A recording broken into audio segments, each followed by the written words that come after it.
Hey everyone, it's Erin with Hail Varsity. I am joined by Drake, also of Hail Varsity, and apologies, we don't have a microphone today because the microphone decided to give us grief. So the good news is it's pretty quiet in Memorial Stadium today. Definitely coming off a bye week, clearly.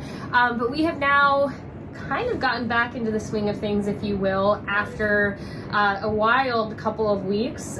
We saw the dismissal of Coach Scott Frost, as well as defensive coordinator Eric Shenander, which means Mickey Joseph is in that interim head coaching role, as well as Bill Busch stepping into defensive coordinator, and then a slew of other things happening to kind of fill in some of those gaps. So this is like our true first week of hearing from some of these individuals since all of the news happened. So let's just start with Mark Whipple and Bill Busch, knowing that we hadn't heard from them in a couple of weeks. Big talking point for Mark Whipple today was definitely communication. You got to hear a little bit about what he said. Can you share some insight there? Yeah, a big focus has just been the offensive line and some of their struggles. 4 sacks given up last week.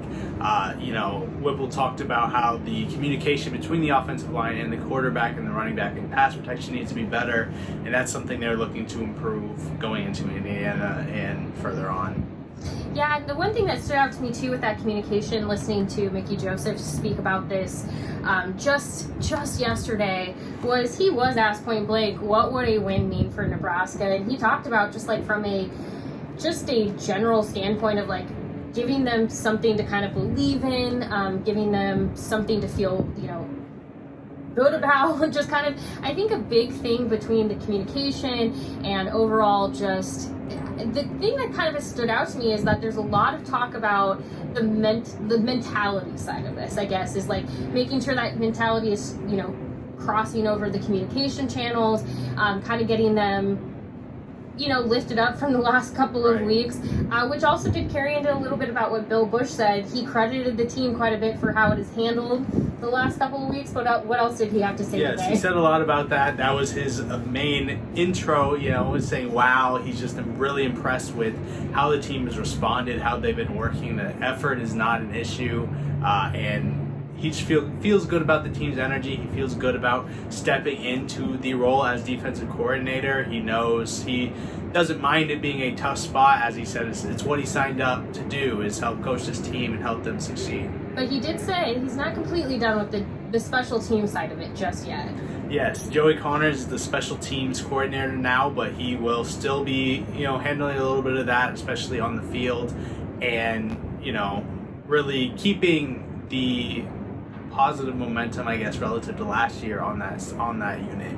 Yeah, we did hear from Brian Puccini yesterday, and he talked a little bit about that transition, and it sounds like everything is pretty status quo as far as special teams is concerned, at least with the kickers and the punters. They're just kind of continuing to operate as they have been, which is good because they have been pretty successful through the start of this season so far. In fact, Brian talked a lot about how it means a lot to him to be kind of included in a Big Ten group of punters that are doing really well so far through the season. And he also said, if you're going, but Aaron Drake, he seemed to get injured at the last time we saw him. He did say it was a high ankle sprain or an ankle sprain, and he will be just fine by Saturday. So all is good there. I do have to give a shout out to Brody Belt, who said when he talked about Bill Busch moving into this defensive coordinator role, that he called him a hard ass, but the good kind of hard ass. I think that's the term he used. Yes. Yes. I mean, everyone was like up in arms about it on Twitter in a good way.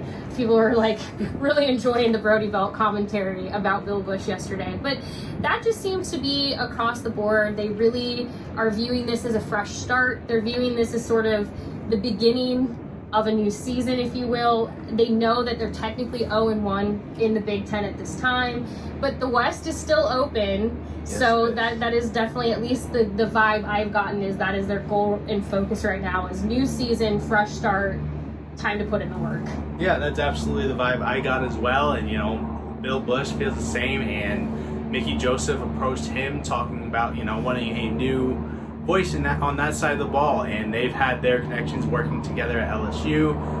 Busch also he's been a defense coordinator. He's coached safeties, which he'll also be doing in a defense coordinator role. And, he's been impressed with the assistants he's worked with, wanting to learn, the terminology that's already been used and build off of that. It's going to be interesting. Homecoming, 6:30 p.m. game, night game, so a lot to kind of Trev Alberts just announced that the game is sold out. That was something he said is going to be week by week for the foreseeable future, but Indiana is sold out. The sellout streak continues. I was going to look. It becomes the 386th consecutive sellout, but I had to look up at the big board to make sure I was right on the number. But, you know, regardless of your feelings on the sellout streak or not, that's, you know, homecoming night game, not a bad thing at all. So Drake, thank you as always for your time. Thank you for bearing with us without our microphone. It'll be back. It'll be back. And we'll be back tomorrow with even more from Mickey Joseph, because we will hear from him again. It's now getting breezy, so that's our sign to head inside. We'll talk to you later.